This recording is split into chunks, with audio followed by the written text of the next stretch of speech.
Hey everyone, my name is Rebecca Schwert and I'm currently pursuing my PhD at the Karlsruhe Institute of Technology in Germany. Over the next 20 minutes I will introduce you to P4TC, a provably secure yet practical privacy-preserving toll collection scheme. This is joint work with Max Hoffmann, Valerie Fetzer, Matthias Nagel and Andy Rupp. Toll collection is an already widespread and still growing practice. A study by Markets and Markets suggests the electronic toll collection market will reach more than $10 billion by 2022. Unfortunately, though, most of the currently used systems inherently violate privacy, which invites misuse of collected data. For example, records from the EZ-Pass system employed in the US have been used as evidence in divorce lawsuits. Other examples of misused toll collection data and resulting privacy violations can be found, for instance, with the same EZ-Pass system throughout New York City and the AutoPass system throughout Norway. There are several different forms of toll collection systems. They can be classified by what the user is charged for, how toll charges are paid, and where, or rather how, they are determined. In distance-based tolling, the toll amount is calculated based on the distance the user travels along the roads in question. With access-based tolling, a fixed toll is set for a specific geographic area, like a city center. Both charges can be subject to other parameters like the type of vehicle, time of day, and so on. Electronic toll collection systems are often prepaid, which requires users to regularly top off their account balance or run the risk of suddenly being unable to pay in the middle of a highway. But some systems also allow for more convenient post-payment options, where at the end of each billing period, the user is presented with an accumulative bill of all their charges. Classically, toll is determined and collected in a toll plaza environment, which has separated lanes and toll gates. This requires traffic to slow down, increases travel time for users, and frequently leads to congested roads. In open road tolling, the traffic is not disrupted. Instead, tolls are collected digitally without forcing cars to slow down.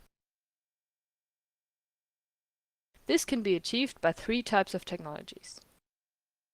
Automatic number plate recognition, or video tolling, is fairly easy to implement and widely used, but inherently violates privacy. Using the global navigational satellite system instead is an appealing solution because a car's onboard unit can keep track of the user's location without the need for additional infrastructure along the road. But accuracy can be a problem with this technology, as you might have experienced if your car's navigation system ever told you to do a U-turn in the middle of a highway just because it suddenly detected you to be on another road close by. The most widely used electronic toll collection technology, and de facto standard in Europe, is dedicated short-range communication. It is based on bidirectional radio communication between the car's onboard unit and stationary roadside units. For the remainder of this talk, we will concentrate on this setting. Before we go into any more detail, let me give you a brief overview of what you may expect from this talk. Firstly, we will have a look at the current scientific landscape for privacy-preserving electronic toll collection.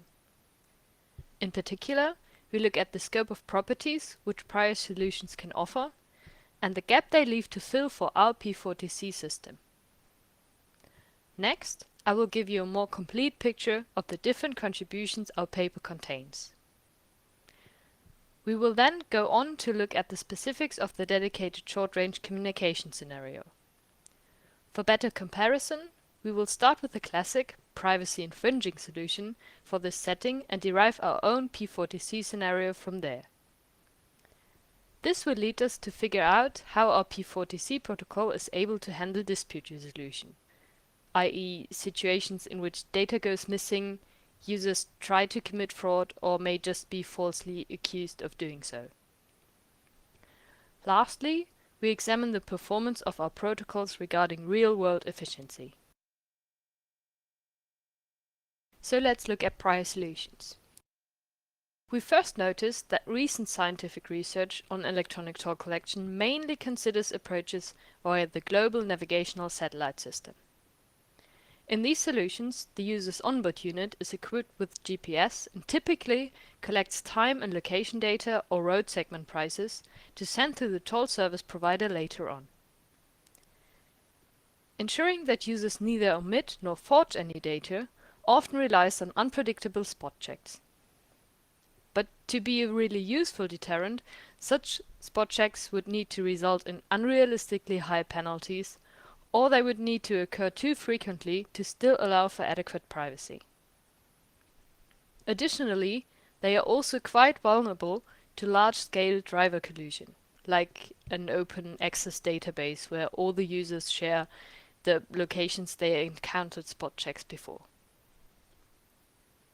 Unfortunately, the dedicated short-range communication setting has received less scientific interest regarding toll collection thus far, even though, as mentioned before, it is the prevalent setting today. Of those solutions which do consider dedicated short-range communication, most do not provide any post-payment options.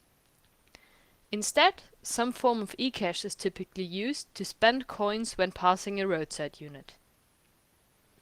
In addition to the problem of always needing to have enough e-coins on hand to do so, dynamic pricing and an impossibility result of receiving change in a privacy-preserving way mean that the user always needs the right denomination of e-coins as well.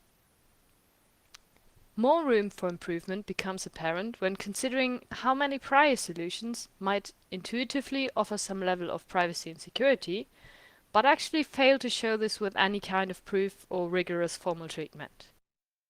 As you can see, our P4TC system bridges this gap. It provides electronic toll collection in the prevalent technological setting, with convenient post-payment capabilities, and we back up our solution with a comprehensive security and privacy model and a formal proof. Furthermore, we also consider practical issues, like system failures and false accusations, which are largely ignored in scientific work, but are vital for real-world deployment of the system. The overall contribution of a paper is threefold. Firstly, we capture the specific requirements of electronic toll collection within a security and privacy model in the form of an ideal functionality P4TC. For those of you who might not be familiar with this concept, let me briefly explain how it works. An ideal functionality captures a function as if it was performed with the help of a powerful and uncorruptible trusted third party. In this ideal world of the trusted third party, the desired privacy and security properties are trivially fulfilled. In particular, our model implies a list of common security properties like anonymity, unlinkability, balance, and owner binding. Now, if executions of a real protocol can be shown to be indistinguishable from this ideal version, the protocol is called a realization of the ideal functionality. As a second contribution, we develop an electronic toll collection protocol, P4TC, and prove in the universal composability model that it actually is a realization of P4TC, meaning that it inherits all the security and privacy properties P4TC implies. Thirdly, we provide an example instantiation and implementation which we use to prove the real-world efficiency of our P4TC protocol by performance measurements on realistic hardware.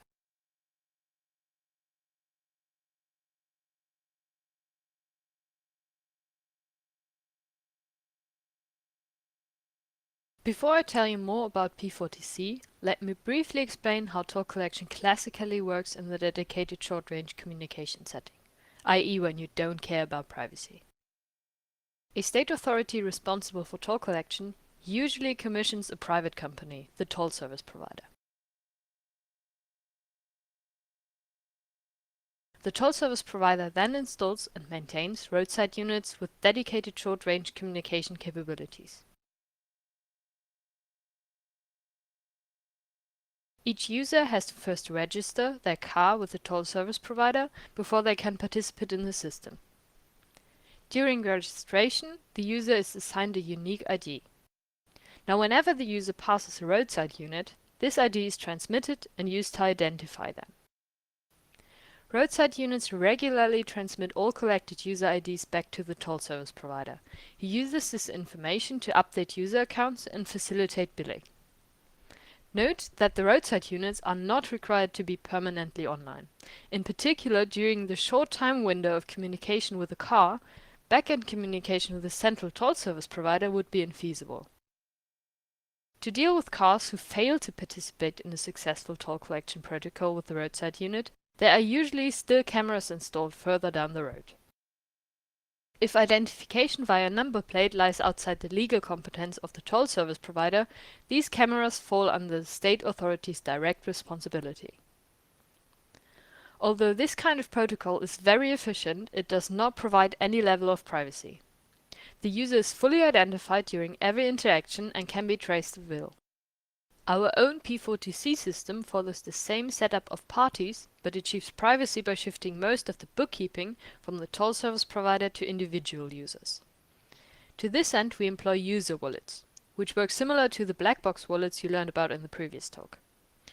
Instead of utilizing blind signatures like black box wallets do, we follow the commit re-randomized proof paradigm.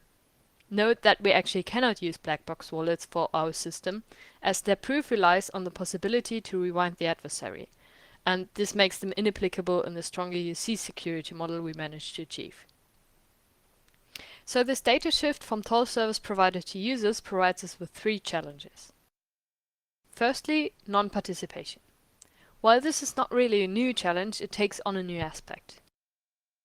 As before, we still trigger the state authority's contingency camera to take a picture of the non-participating car. This, however, is not precise enough to catch a single car only. In many situations, such a photo will show several vehicles, only one of which did not participate. We solve this problem by a protocol called proof participation between the state authority and the users in question. Secondly, a user-centric system, which is too time-sensitive to allow for online database access to some central database, always comes with double spending.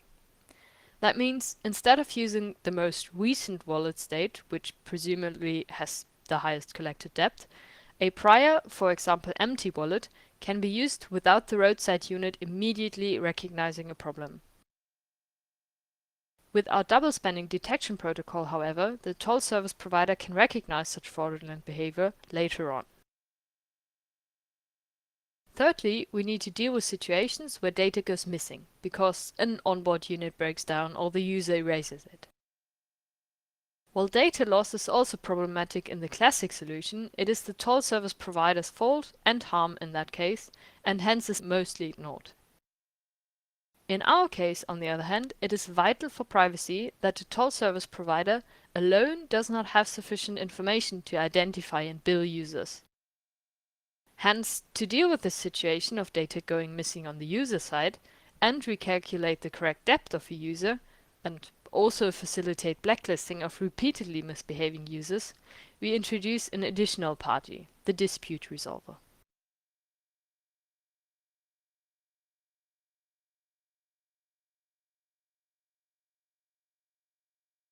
Let us look at this new party and its function in some more detail. In our system, dispute resolution encompasses blacklisting of misbehaving users as well as debt recalculation for users who are either missing their data, fail to participate in billing protocols, or commit double spending. When the user is issued a new wallet by the toll service provider, it receives a secret wallet ID lambda. This wallet ID is, as a hidden trapdoor, provided to the dispute resolver in encrypted form. We therefore require the dispute resolver to not maliciously collude with the toll service provider. Now for each transaction, a roadside unit stores the respective price P, as well as a fraud detection ID phi, which is calculated as a pseudo-random function of the user's secret wallet ID lambda and their personal transaction counter X. If a user commits double spending, our double spending detection protocol will output a proof pi along with the result. The toll service provider hands this proof to the dispute resolver together with all the relevant transaction information.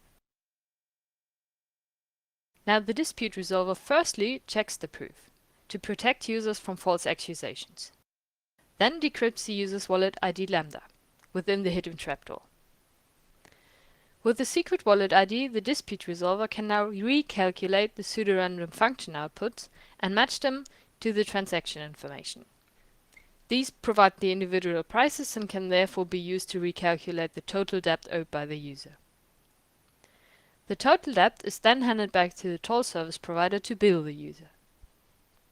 So I hope this brief and necessarily incomplete insights were enough to pique your interest, or maybe at least pique your doubt, as this is commonly an even stronger motivator.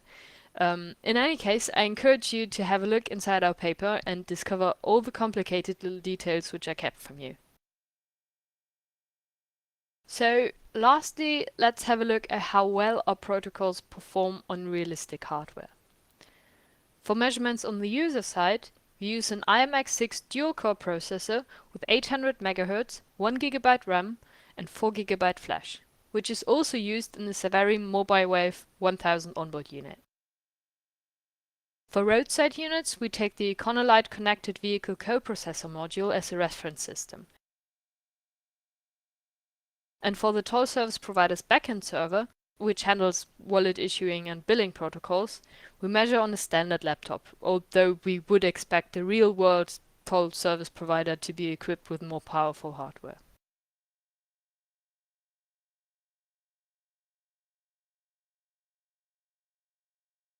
As you can see, both wallet issuing and debt clearance protocols take quite a lot of time, especially on the user side. Note, however, that these protocols can be handled by the onboard unit in a fully automated fashion. The user is not required to trigger them, nor to provide input or wait for their completion. The main protocol of debt collection is split into 3 phases. Both pre-computation and post-processing only pertain to the onboard unit of the user, and can be handled outside the communication range of the roadside unit. Note that time should be sufficiently short to not interfere with the previous or subsequent transactions. For the time-critical online phase, the onboard unit and roadside unit take around 450 and 530 milliseconds respectively. While this would already be good enough, we can easily improve the user's time by caching certificates, bringing computation down to only 40 milliseconds.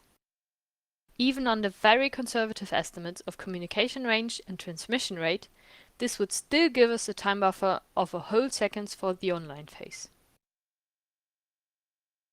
Thank you very much for listening to this talk. If you have any questions or comments, feel free to either offer them in the Q&A session or contact my colleagues and me via email.